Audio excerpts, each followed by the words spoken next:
신명기 11장 18절부터 25절 말씀 마음을 집중하시고 함께 읽어보십니다. 이러므로 너희는 나의 이 말을 너희의 마음과 뜻에 두고 또 그것을 너희의 손목에 메어 기호를 삼고 너희 미간에 붙여 표를 삼으며 또 그것을 너희의 자녀에게 가르치며 집에 앉아 있을 때에든지 길을 갈 때에든지 누워 있을 때에든지 일어날 때에든지 이 말씀을 강론하고 또 내 집 문설주와 바깥문에 기록하라.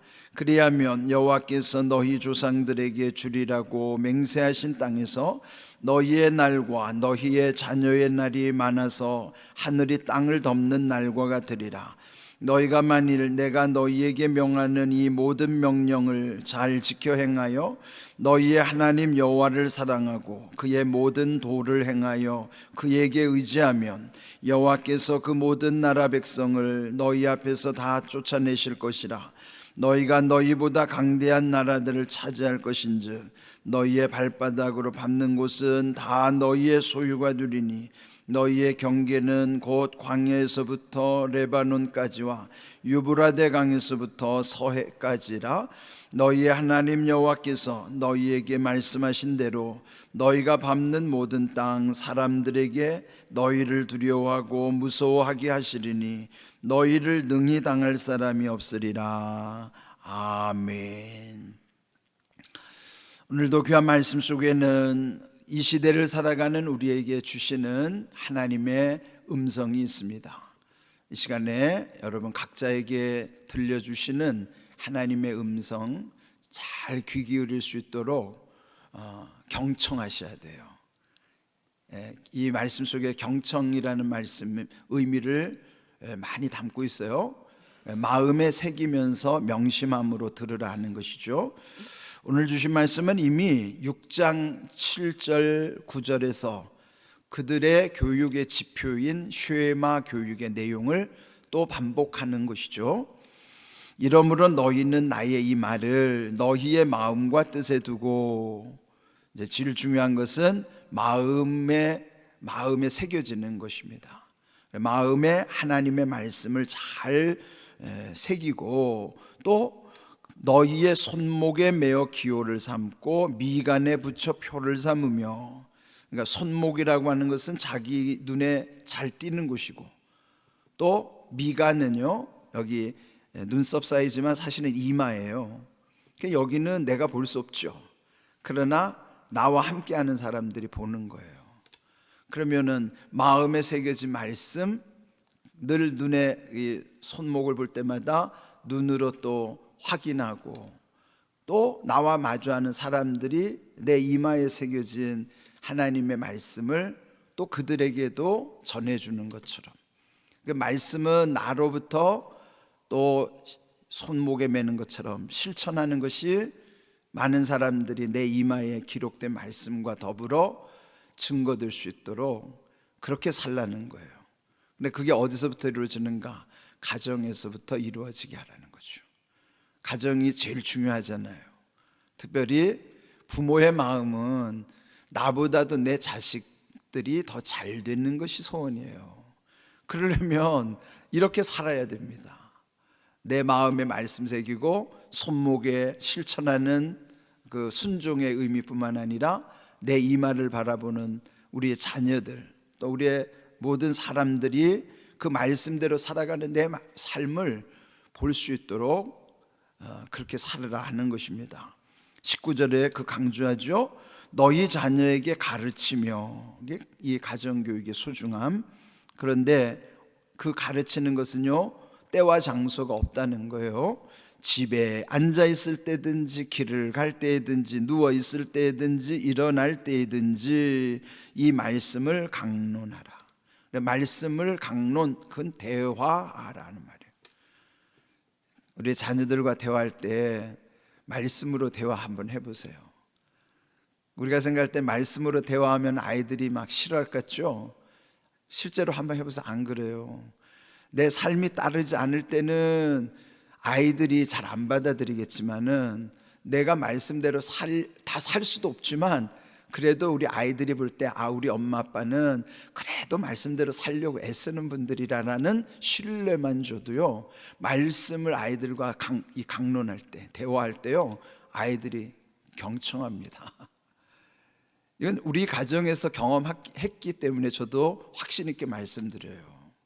저도 우리 아이들한테 말씀을 항상 이렇게 강조할 때는 삶 속에서 하나님이 우리에게 은혜 주셨던 것을 함께 아이들에게 간증하는 기회로 삼습니다.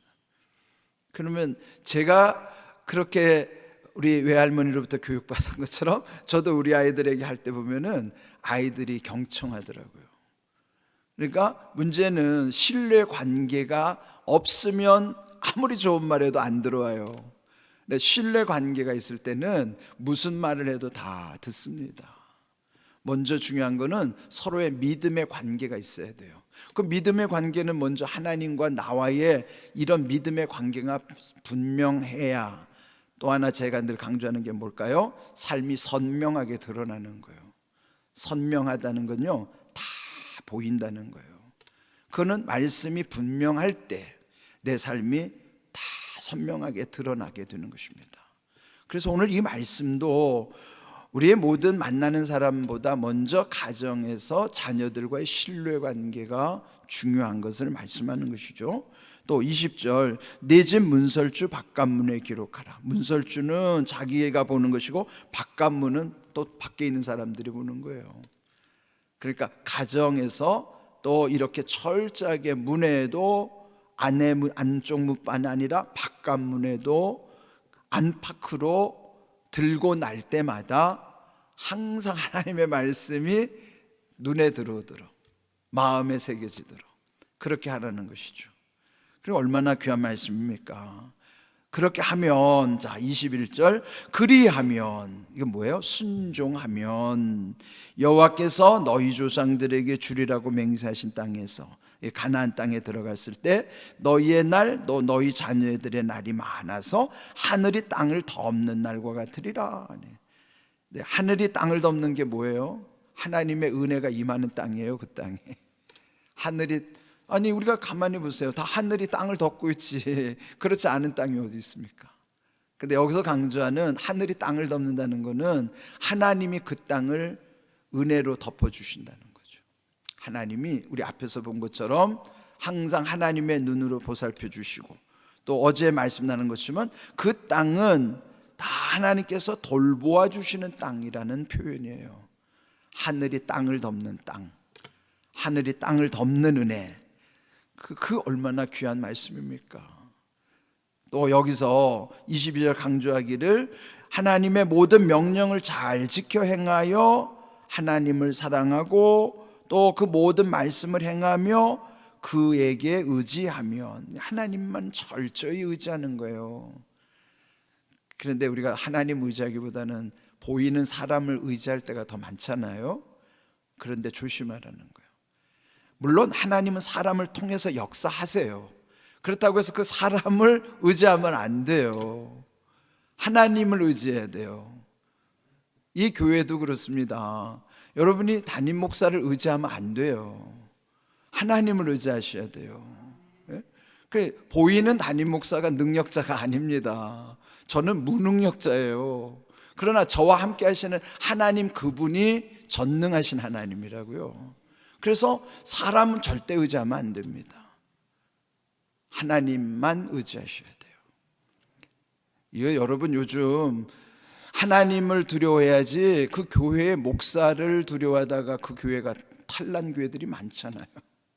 예?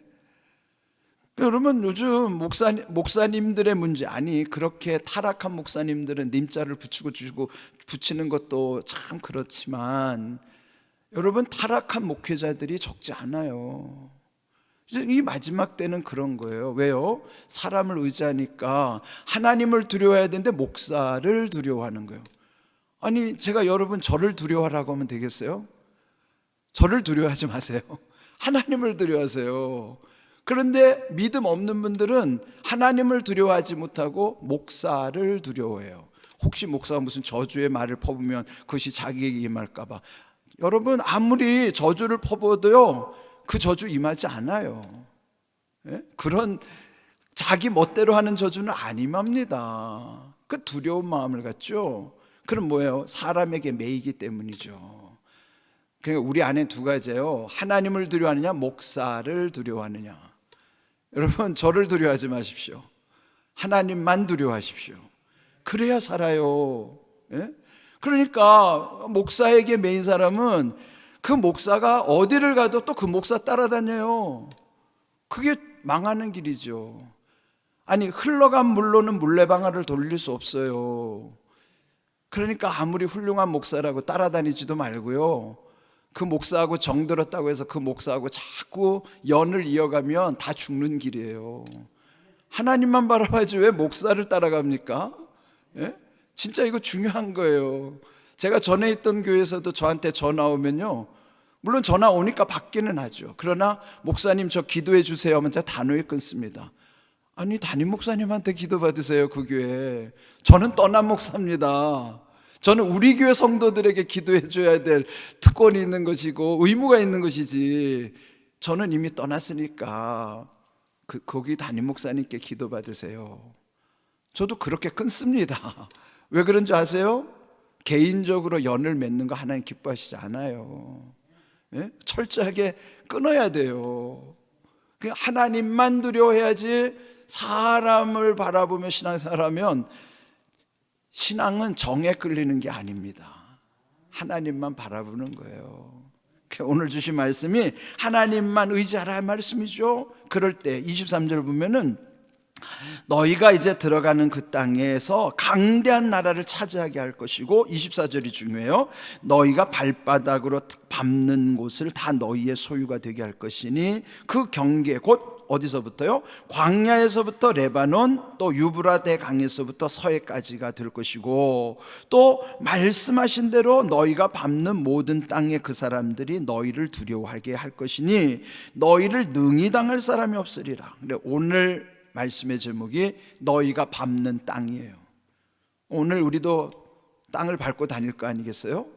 그러면 성도가 땅을 밟는 의미가 뭔가를 아셔야 돼요.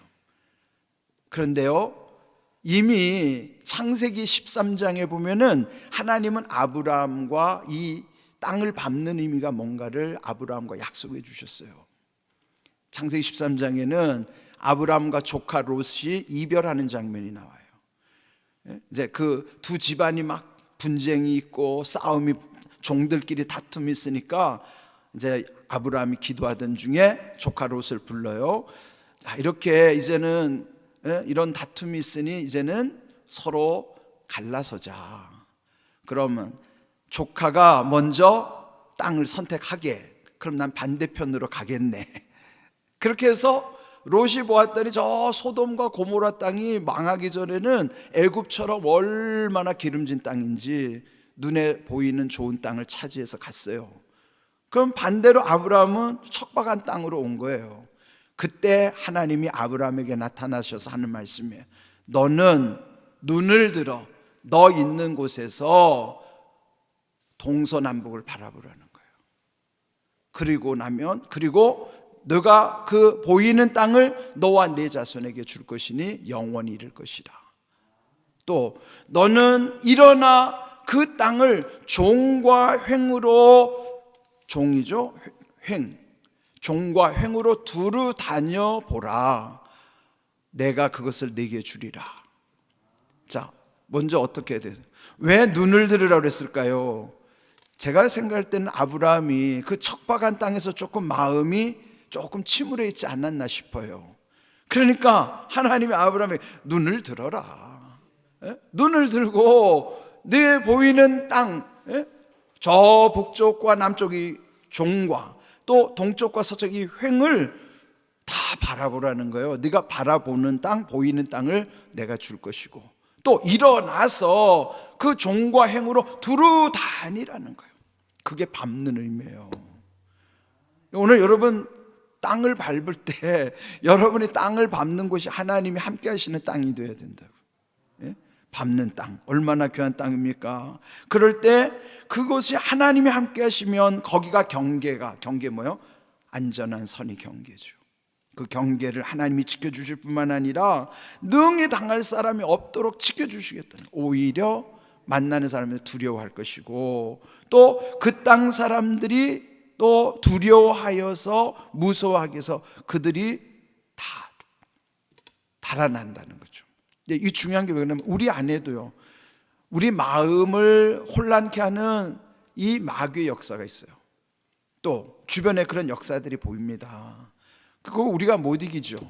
그러나 하나님이 함께 하시면 그 하나님이 지켜주시는 사람을 두려워하게 돼 있어요. 그러면 마귀는 떠나는 것이에요. 마귀를 물리칠 수 있는 건 내 능력이 아니고 하나님이 함께 하시는 사람을 하나님 지켜주실 때 마귀는 스스로 두려워하고 무서워하여 능히 당할 수 없을 때 떠나는 거예요. 이 하나님의 은혜를 경험하셔야 돼요. 오늘 여러분 밟는 땅, 하나님이 함께 하시는 발걸음 되기를 바라고요. 그래서 여러분이 다니는 땅이 하나님이 지키시는 경계가 돼야 돼요. 그럴 때 이렇게 영적으로도 하나님이 여러분을 지켜주시는 은혜를 여러분 믿고 살면 우리의 삶이 항상 평안하고 담대한 것입니다. 그렇게 될 수 있기를 주님의 이름으로 축복합니다. 아멘.